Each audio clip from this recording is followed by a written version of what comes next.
Hi, I'm Alison Arngrim. This is the Alison Arngrim Show. And, some of you may recognize me as evil Nellie Olson from Little House on the Prairie. But tonight, I'm Alison Arngrim, and this is the Alison Arngrim Show. And here on the Alison Arngrim Show, we talk about things that make you feel good. The TV shows, the movies that made us feel good, and the people who made them, and people who are doing things now to make the world a better and more interesting place. Oh, and yes, do I have someone who is like that now? Yes, I do. She is new. I have not met her yet. Well, I mean, I just met her, but I think meeting her. And I'm really impressed. I'm really impressed. She is a singer, although she's also an actress. We'll be talking about her acting as well. And it's interesting because when you go to her YouTube channel, it says HAYLEY Sales, the next 1940s pop star. And she clearly was not in the 1940s. And you're like, wait, what? Really? And then you start listening to her music and watching the videos, and you go, she is the next 1940s pop star. She's really amazing. I was sent a whole press release on her, and then I actually listened to the music and went, yes, we're having her on. Also, very proud fellow Canado-American. We always like that. So marvelous singer, songwriter, actress, everything, HAYLEY Sales. Hey, well, it's lovely to be here with you, fellow Canadian American. So you're like in Victoria right now, aren't you? I am. I'm looking at seagulls darting crazy. They're all over the place. Are you near the Empress? I think, are you near the Empress? I am near the Empress. I'm about a 5-minute walk, but I'm on the water right there. It's so beautiful. I love it here. It's amazing. Get tea, really good tea. I should go get afternoon tea. I have never done that. The Empress. Oh, it's so now. I mean, you need to like not eat anything for 3 days, run around the block. It's like they just bring you all these things with the sandwiches and the things and the crumpets. Wow. With all these cakes and cakes. It's a lot. It's a lot, but it's delicious. And so don't eat for a while and then go. Yeah, it's very healthy. It's just a lot of it. It's a lot of healthy. Okay. They give you a lot of food there. This is also, you have a fascinating story because you grew up in a musical family. Your dad was Richard Sales, who worked with the Ramones. He produced people like the Ramones, worked with all these. So I was like, oh, wow, well, okay. So we see how this all started, and there was already the recording studios and things in your house, and you were already doing this as a very young child. You were being exposed to music and starting to sing. Yeah. We had the studio was in the old Victorian house in Washington, D.C. And my mom actually, her mother had a stroke right before I was born. So she was very busy with, taking care of her mother. And so my dad would plop me in my diapers on the mixing board. And I was never unhappy as long as I was listening to music. And so I'm sure I soaked it up because you're such a sponge when you're a little kid. And both my parents are these incredible, wild artist hippies from, the 60s. And my dad, back in the 60s, was on the up. He was playing music with all those incredible artists. And he wound up just kind of choosing to be behind the scenes in the end. And probably why I'm here. Conveniently enough, having a studio in the house sometimes is convenient when you need to make an album. Exactly. Just a little convenient. Yeah. And he's amazing. We've worked together on all the records that I've been doing, and I love him. Yeah. He looks like Santa Claus too. Well, that's, old hippies. It helps. I totally understand. Exactly. Yeah. But your exposure, I mean, not only the usual, she's exposed to rock and roll and standards, but you got exposed to Judy Garland really young, like before you really even knew who she was. Someone played you some Judy Garland when you were a kid, and you lost your mind. I did. I absolutely lost it. And my parents, they were into the 60s music and the Supremes, Dylan, all of those usual incredible suspects.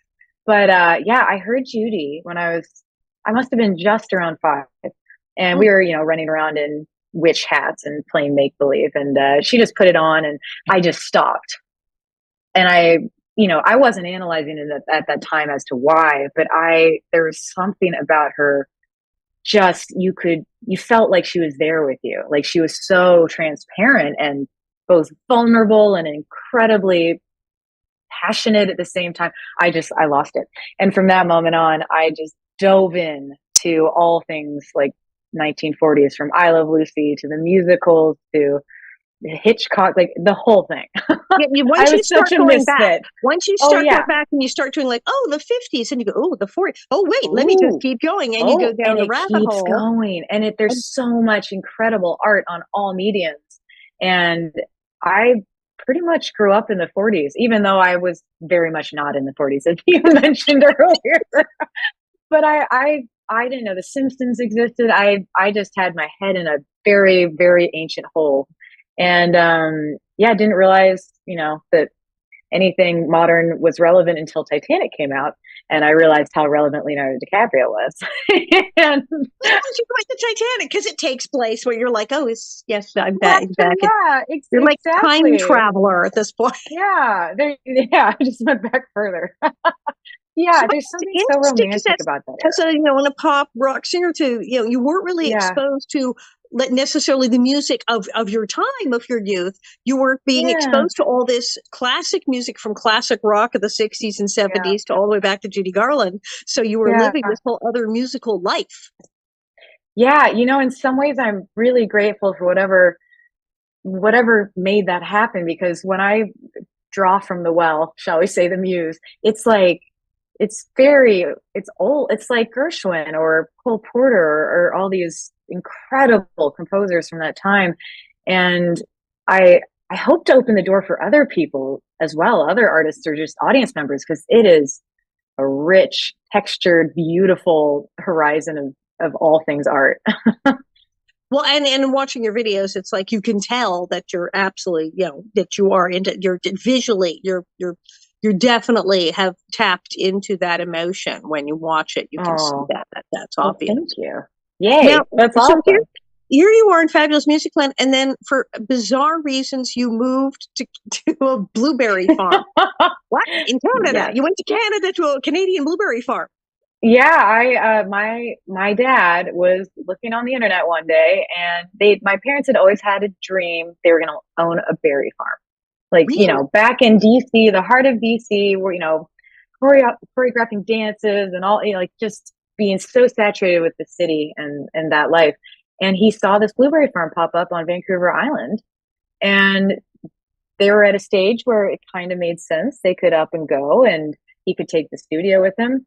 Meanwhile, I was just losing it because I'm 15, and they're No, pulling, yeah, and they're like, "We're going to an island, to a in the middle farm." of nowhere. Like, yeah, I just the whole time we were driving up the road on the island, I was just bawling my eyes out. My dad's like, "You're gonna like it, and if you don't, we won't move." But I got there, and it was so beautiful. I mean, I went back to the depressed teenage state after we moved, but at least for a few minutes, I realized how gorgeous it was. And it turned out to be a blessing, because I was so removed. I'd finished high school that I basically went in the recording studio and I learned how to do all the things I probably wouldn't have had time to do otherwise. Well, and we Canadians, we are known for really good blueberries, Vancouver blueberries. This is true. They are Yeah. the best. They're like that big. They're Ad for the incredible. Canadian Blueberry Bureau, if there is one. What is it? Blueberries are awesome from Canada. But yeah, Yeah. okay, because if you're in the middle of the city in DC as a teenager, Yeah. that's a completely different cultural experience. Yeah. And so to just suddenly go, now we're going to go to the middle of nowhere in Canada, blueberry farm. But again, you're like pulled Yeah. out of the regular culture of your time to go off into Yeah. music land in the It's studio. a really cool way to look at it, actually. Yeah, it is. Every time I've been just about to re-enter normal society, something has been like, oh, here we go, let's go to a blueberry farm. Yeah. So you get wound up recording. Now, when did you first record an album? How old were you when you first recorded your first album? Well, my dad actually found just hours of me singing old 40s songs, but that was a little different. That was me when I was like 6, and it's just me a cappella. It's hilarious. Someday I'm going to put that out because it's so funny. But as far as actually recording my own music, I did that when I was 16, Wow. and I had actually moved to LA because I couldn't stand the blueberry farm. You can only get so much of the blueberry farm when you're 15 years old. Yes, Right? sorry. You're like, Sorry, I have people. no friends. So It's a I little moved to girl. LA to pursue music and acting, because I'd already, I knew that was what I wanted to do. And unfortunately, I was insecure enough that I was told to lose weight, and I developed a very bad eating disorder. I And didn't it made me read about it that, and that is the worst. That's the worst age for it. yeah. That's the age Yeah, you're so you're the most impressionable. vulnerable to believe Yeah. something like that. And it just took away, it was like the sea witch. It took away my voice, the acid reflux. So I actually had to put everything on hold there, and I went back to the farm. And you may have read that I couldn't sing for or really talk for almost a year. And during that time, I started writing all my songs, like in my head and like with the piano and guitar. And I learned how to produce them. And then suddenly my voice came back and I tracked it. And it was, so yeah, it was, again, it seemed like it was a bad thing to have my voice taken away, but in the end, I created my first record. So, And blessing in disguise. speaking, and from my age and having grown up in Hollywood, when I think Yeah. of like a 15-year-old in downtown DC, a 16-year-old by themselves in Hollywood, the amount of trouble a human being can get into, and the amount of so dangerous, true. really seriously dangerous situations that just exist in Yeah. Los Angeles, California for a 16-year-old girl. It's like, and so, yeah, I mean, you may have gotten off lucky that the worst thing that happened to you was some creep fed you a bunch of crap and gave you I've eating thought disorder. about that. I've thought about that. And I wasn't ready. So I took a step back, and actually going in through the music door wound up being a beautiful way for my career to really start, and getting to, have your own songs be what you're touring. And yeah, so it wound up working out. And you can get yourself into trouble in LA as a teenager. So there you go. So yeah, and again, another one of these weird, like, blessing in disguise things. It's what's the first album called that you did? So that was called First Flight. It's just a demo. It's not, you can't really get it. I printed all of it in, like the old CD printers, on the farm. And so that was the first one. And it led to my second one that was another called Drifter, which I don't think you can find that either. But Drifter was the one that Universal Music heard and then signed me, and we re-recorded it for the album Sunseed. So they all kind of built towards that first record. So you had a deal, really? Or how old were you? Got a record deal? I was 17 and a half. Yikes! Yeah, I had a lot that was really incredible happen really young, and I didn't know how lucky I was. I found that out later when it all came crashing. But that happens, right? We have to have that happen. Well, because I was also reading about that, okay, so you got into this whole thing where you had Universal and you're putting out albums and you have a recording contract. And then, as things are wont to do, they have some executive purge. I mean, I think every actor in LA has a story about, I had a deal in development, and then everyone got fired. True. And then everyone got fired. It's like, the people you had to deal with, they're not here. They're gone. They're gone. You have no one. You have no deal. Yeah. Yeah. It was the most tragic. I mean, for me, because music is everything to me. It was the most tragic thing that had ever happened. I had just finished my third record, and it was going to come out through Verve. It was a dream come true. And we just turned in the master. I had the photo shoot lined up, everything. And then a week before the photo shoot, the team left the company. And it just so happened that Universal had put into place a new ruling where they wouldn't even sell back your masters. So I basically lost 5 years of work that I'd put into that. Again, wound up being a blessing in disguise, because I feel like I might have still been trying to do what I thought would do well with that album. Or, you know what I mean? Like, I was still maybe not being as transparent and honest about like my love of the 40s and whatnot as I could have been. So that's the album I just finished. Farm again? Did you go back? I did. You went back. I went back to the blueberry farm and like, Dad, I know, you just did this whole record with me, but I'm going to need you to do another one. And so I wallowed in my absolute depression and jadedness for quite some time. But then I picked myself up, and we spent 4 years and just finished the album I can release. And I'm so like, this is the album I should have made many, many years ago, but the timing is now. And so I'm very excited.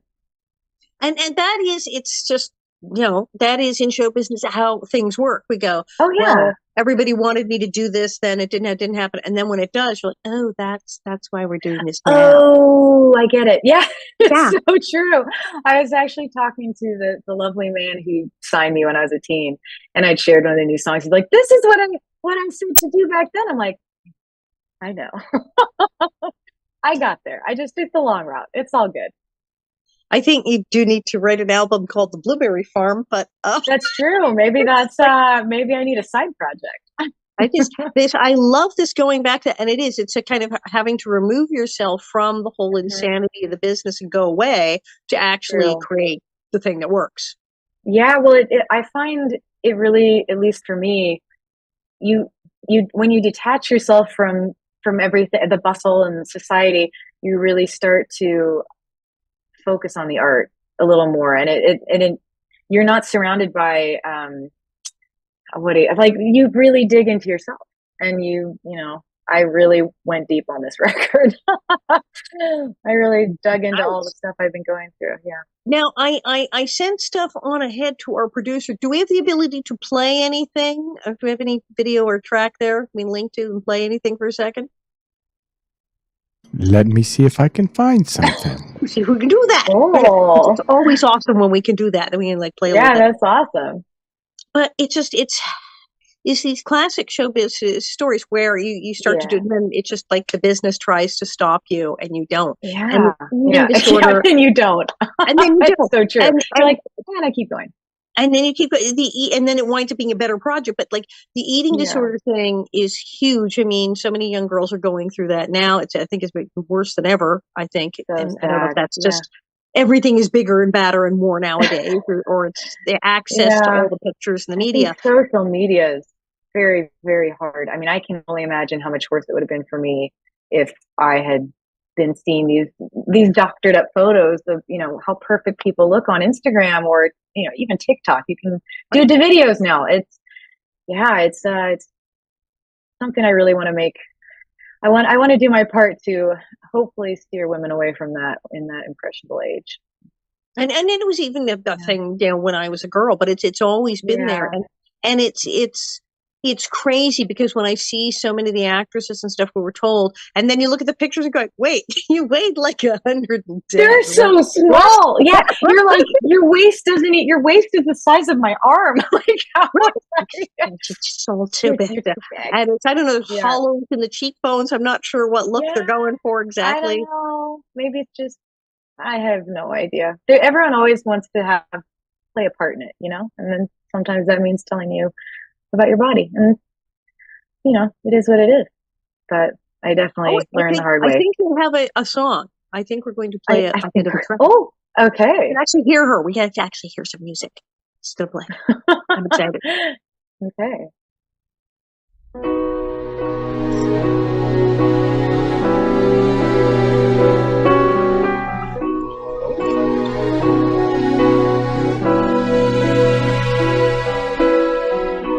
Your face wakes me up in the night.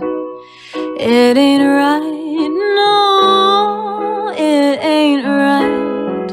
I toss and turn, tussle and sweat since we met, oh, since we met.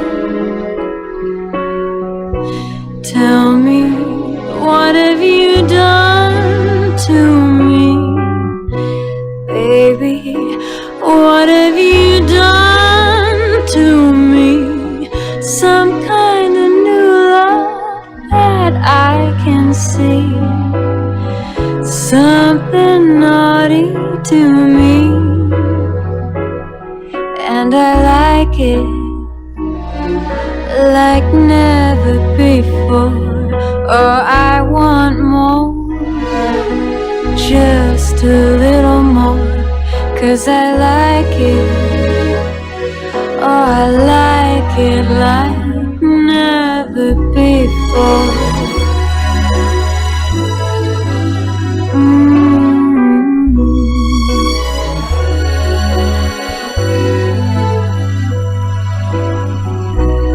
When they flip off the switch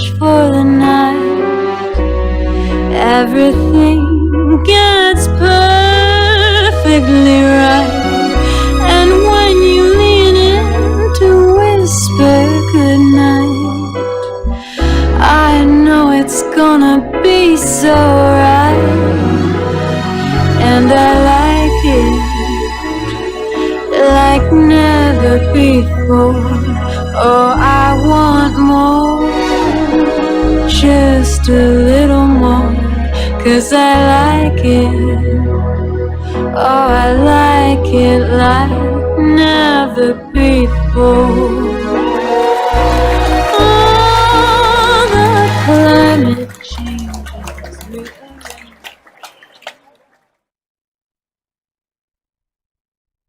Wow. Wait, is that the one? Is that it was Sharon Stone? That is, yeah, never before. Song with Sharon Stone? Wait, now I'm like another left field thing. How did that happen? That was incredible. So around the time I lost my album, a friend of mine in the industry in LA was like, I have a friend, Sharon Stone, who has written some songs before and is really interested in writing with a woman, and she really liked your music. I'm like, okay. Yes, of course. And forgot about it. It's like, well, we'll see if it happens. Right. And then cut to a week later, I pick up my phone. It's a blocked number, and walking down the street in LA and eating a sandwich, legit, like mouthful of sandwich. And I hear, "Hi, Haley, it's Sharon Stone." And I almost caused an accident. I just wandered into the street. And she invited me over to her house, and we, in one afternoon, sat down and wrote Never Before, which was actually my first ever co-write. I'd only ever written in the wee small hours of the morning and had no idea if I could do it on the spot. But she is so gracious, and she really took the time to get me and even pull me out of me a little bit. I was in a shell at that point, and she really was like, well, let's do it. Let's, all the stuff that you love so much, and it's, you're such a romantic. Let's write a song about that moment of romance that's just that, like, it has no words. And so we wrote the song, and she's been a sweetie ever since, helping me. That's amazing. I love just walking down the street eating a sandwich. And it's serious. I'm like, oh gosh, how do I get this out of Yeah.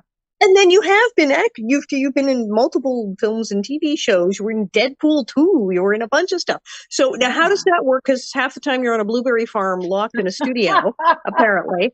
And somehow you're in LA making like TV and what how does this all work? I didn't see a difference between music and acting when I was younger. It was, I loved musical theater. To me, they were all performing, just different ways to tell stories. But then, I signed with a label, and it was like, you're doing music. So, I went into that world. And then when everything kind of was collapsing on that front, shall we say, I realized how much I missed the other half, the half of getting to tell other people's stories. And, called back up my manager from when I was a teenager in Canada, and she's like, yeah, let's do it. And it just started, the right things started to come, and it's actually, it helped support me during the time that music was pretty much at a standstill. But it was definitely record, fly, back to the farm, record, fly. So that's why the album took a minute, because it was a lot of back and forth. But yeah, I love, it's so much fun to act. It's like when you really get to do it with incredible other actors too, it's just a dream. Yeah. And I was going to say, and I'm amazed.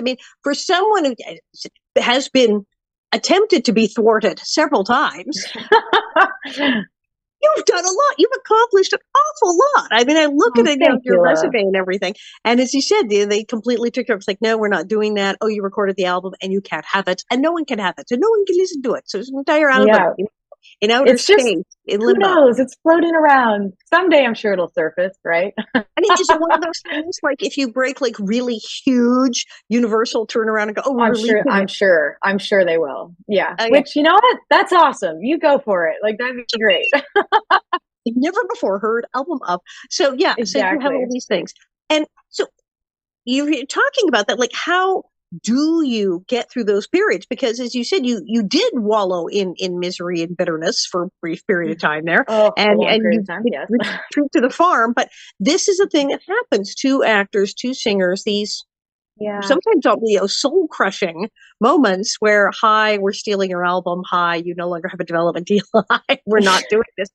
And you seem relatively happy and good natured after all of that, and managed to get what you want, managed to do the thing you wanted to do. How would you tell a young performer to what to do when these seemingly insurmountable things happen? Yeah, you have to go through it. I definitely had to go through it. I would be lying to say that I was able to just pick myself up and be like, I'm back. So I went to some pretty dark places, and gratitude was the only thing that pulled me out. I started, I remember one day I just could not pick my head up off the kitchen table. I was so bitter and just so it felt hopeless. And I've been a pretty driven, hopeful person my whole life, and to have that taken away, it's very disorienting. And I realized, well, Haley, you have two choices. You can give up, or you can pick yourself back up and show them all that wasn't the right decision, and you have a lot left to say. And it's true. I think there's a chance I may have even not been able to pull myself back together if I hadn't felt like I had so much left that I hadn't been able to say and to do. And art was just, I can't imagine a life without it. And so meditating, back to where I was 2 seconds ago, I can't meditate. I'm just terrible. But I my mom's always been like, you should meditate. I'm like, I can't stop thinking for 1 second. And then I just started listening to kind of guided meditations for gratitude. And I started to be grateful my heart was beating. And I had to start simple. I really did. Yep. But even for 10 minutes a day, I started to see myself turn around, and thus my life turn around. And that excited me. And so it would, I kept getting remotivated by this sense of gratitude for the little things and all the things I had so easy when I was younger and taken for granted, and also taking responsibility for it and being like, maybe I needed this to happen so that I could do this and create something even better. And it's not easy though, as I'm sure you know. Millions too. I mean, millions of people who start in show business. One person tells them, you need to lose 10 pounds, and they get each, and that's it. They go home. Don't give up. Whoever's watching this, don't do it. And their album goes, they go, well, I was going to have a career in music, but then this thing happened. These people screwed me over. And then they're done. They're done. People stop. People do give up. I know. It's so easy to give up too. It's still hard. I still feel like I'm pounding down doors. I'm like, please. Why? But I started to view it as more of a game, and there's failure's not an option. Or that if you build it, they will come. These are little mantras that I tell myself when I get in a bad headspace, and pick myself up and keep going. Gratitude thing. I mean, I know I sometimes look a gratitude list. I mean, it can start with, I am grateful I am not on fire right now. It's literally, I am grateful I am sitting down and not standing. I'm breathing. Sometimes it's that bad. Yeah. But I'm kind of grateful that I went through that, because now I can tell people about it. And maybe, it was little people, or not little people, but little voices in my life of people who had gone through it and had not given up, and to see them and want and realize it's possible was so important to me during that hard time. So it's so important. And I've interviewed a lot of people like that, a couple of filmmakers and stuff, where they were just the whole thing was gone. It was dead. It was finished. Just instant. Guess I'm starting over again. And then I'm back at the beginning. But then, you know what? It tends to be even better. It's you don't think it will be, and you beat yourself up over it, but then you're like, oh, it took me 3 years to feel this way, but I'm so glad now that all that happened so that I could really do this record. And so this album is Ricochet is the new one. Yeah, we changed the title. Yes, it was called Good Research. It was called Ricochet, and I just just a few weeks ago changed it to Till the End. Oh, even better. Yeah, everything we just talked about is that you're right. Yeah, That's and kind it's of partly my own. I will do this till the end. Like this is my like I will perform for you till the end. It is. I could go on singing forever. Like that is my true love. And so it was that, and it's also a song title. And something about it just it can't. I liked Ricochet, and then I was talking to my manager. I'm like, I think I've chosen a different title. Aha! and until the end, you're right. And it's just like in keeping with everything we just talked about. That is perfect. So, what can you describe? What would you say this album is about? I mean, obviously, capture everything you've been through. So some of that. Yeah, it's about romance. I mean, in all shapes and sizes, it's about romance and the first loves, down to I'm dedicated to making this work, even though it isn't, to losing love, to having a commitment to sticking it out even when things get hard. And then it's so funny because actually some of the love songs I realized were songs to myself or to my career, it's like that I won't give up on this love. And I didn't even realize that until we were doing a music video for one of the songs in Paris. And the music video director had come up with this whole concept for the song Never Let You Go based on everything that had happened to me in the last 6 years. And wow. I suddenly realized, the whole premise is me looking at the stage and trying to get to the stage, and I can't. And realizing, wow, the song actually works. I mean, love's love. It doesn't matter if it's towards your career, or if it's towards a person, or just towards a love of story. And so, yeah, it's very cinematic and romantic. Yeah, I can't wait for it to come out. So in watching like your YouTube stuff, your social media, do you find, I mean, for all the terrible things about social media, do you find that though it can be really valuable in this sense, especially when you're presenting this kind of art, you're doing music videos and you're doing music, do you find that YouTube and all these channels work and are useful for this? I find it, I have a love-hate relationship with all social media. I really do. I think it is an incredible tool for art to be discovered. And it is true. Like the fact you can just post something and get new followers. It's incredible. And it's a way to really connect with people. On the other side, I seem to feel as though the industry is now assuming that if you're a musician, you're also a social media manager. And that is hard, especially if I'm a little shy. It's definitely like, I don't parade my whole life necessarily on Instagram. And so I think I love social media, but I also hope the industry realizes there's a whole form of artist that doesn't fit in the 20 seconds on TikTok or in the 60 seconds on Instagram. So I think I keep going back to that. I love it. I'm always on Instagram.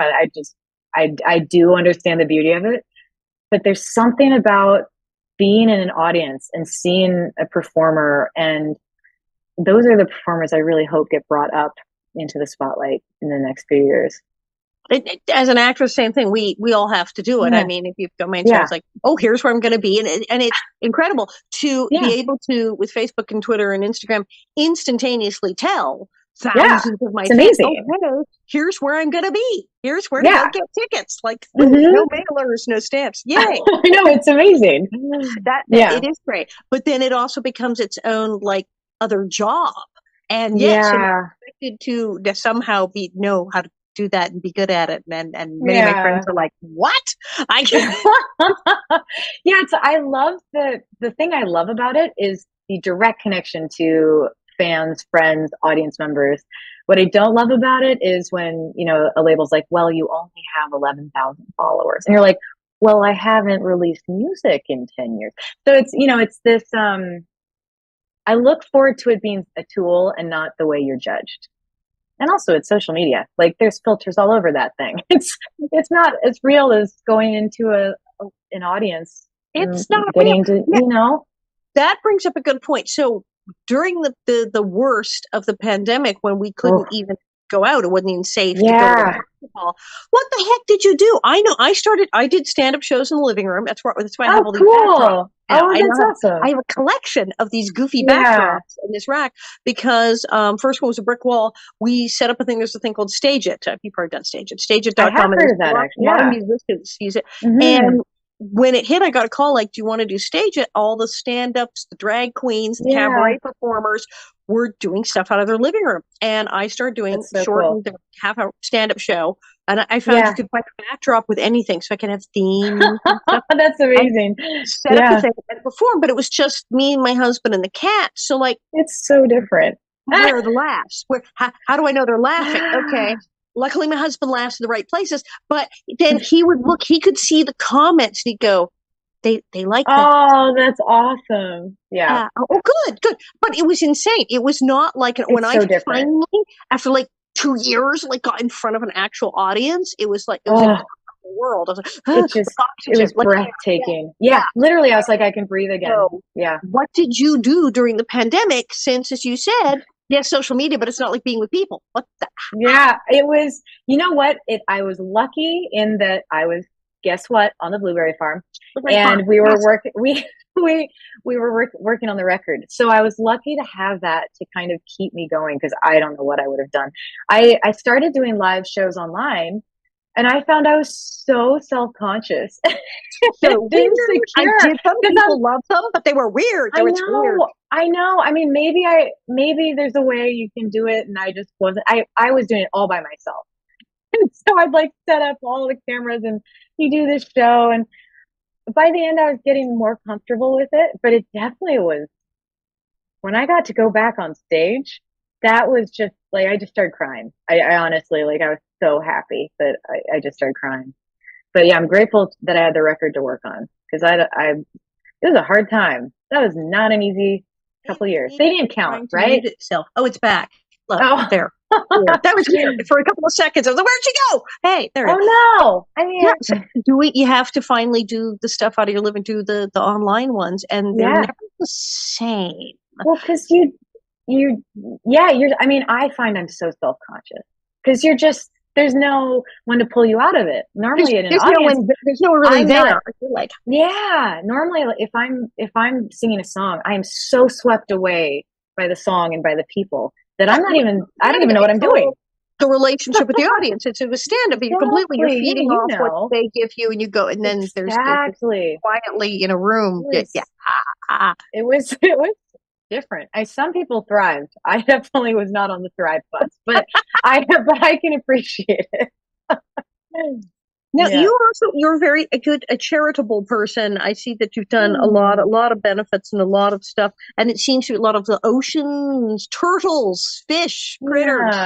Yeah. You know, I'm also a surfer. I love the ocean. I find being a very A-type anxious personality, it just takes it all away.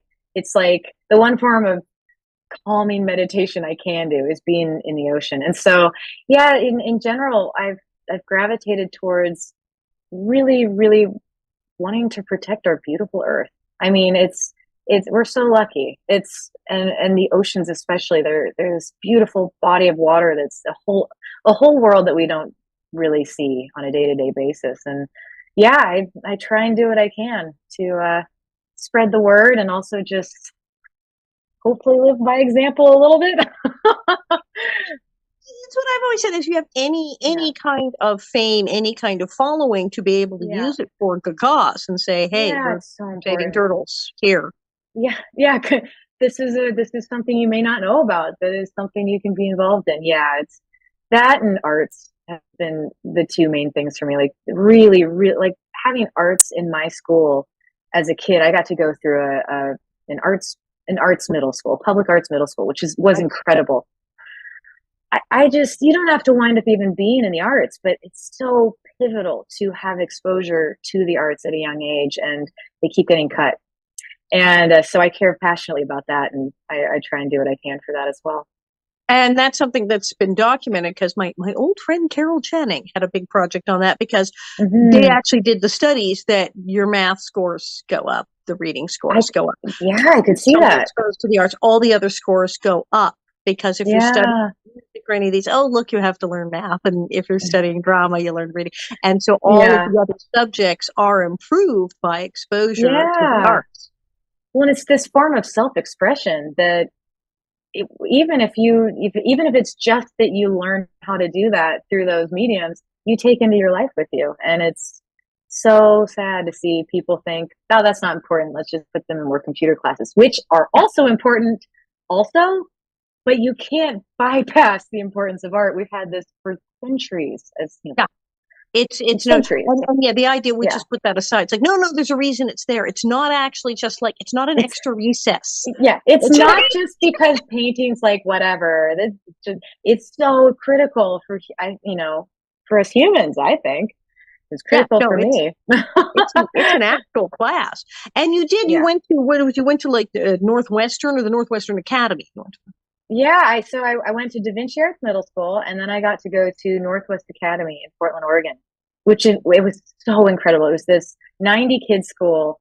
90? That's a class. Tiny. It was in LA. That's not a school. I know. It was tiny. And you went, you did all your normal curriculum, which they had professors doing. Like, it was just a dream school. And then after school, you went straight to all your arts classes. And I'd often be in arts class, like whether it was film studies or dance or anything you wanted. You'd go off campus and you'd go to all these different places in Portland and take classes till sometimes 10 p.m. And then you come home and do your homework and go back to school. But I loved it. It was incredible. And they also helped me because I was young for my grade and I wanted to graduate. And they helped me do 2 years at once. I didn't have a life. I was like, I didn't see the sun for 2 years there.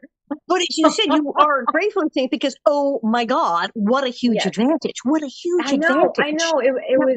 I felt so that lucky. kind of training. Oh my God! Yeah, it's still going, and I love that school. I do everything I can to help them out. It's just whether you're going in for graphic design or wanting to be a Broadway star, like they support all of that and kind of help you create your own curriculum around it. So now your current album, would you say it's more of the 1940s, your throwback, or is it more now? What time zone is that album in now? What time zone? Oh, I went back to my roots for this one. Mainly because it's just the way I love to sing. And so they're all new. They're all my songs. They're all new songs. And I would say the way they're produced feels like it could be modern, but it also feels like you could be in the 40s. I wanted to keep it, I am not in the 1940s, so I wanted to have it be. I wanted to breathe new life into it. But yeah, it's a lot like the song "Never Before." I'm obsessed with strings, so my dear friend in Seattle, he laid down all of them himself. He tracked each string himself because we were on such a tight budget, and it sounds so lush. It was a dream. And did your father work on this one too? He did. Oh yeah, I guess he did all the guitars and. His job was to get me out of my own way most of the time. Like he'd literally just kind of fall asleep on the back couch, and then he'd wake up, be like, throw a pencil. He's like, "What are you taking out? Don't throw that away." Because I would try and perfect it. Yeah, you did one where you said, "I done all the editing. It's perfect, and now I hate it."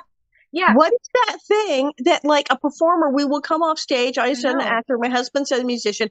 Yeah. That was the worst. That was the worst ever. And then that's the one the audience is like, that was great. What are we doing?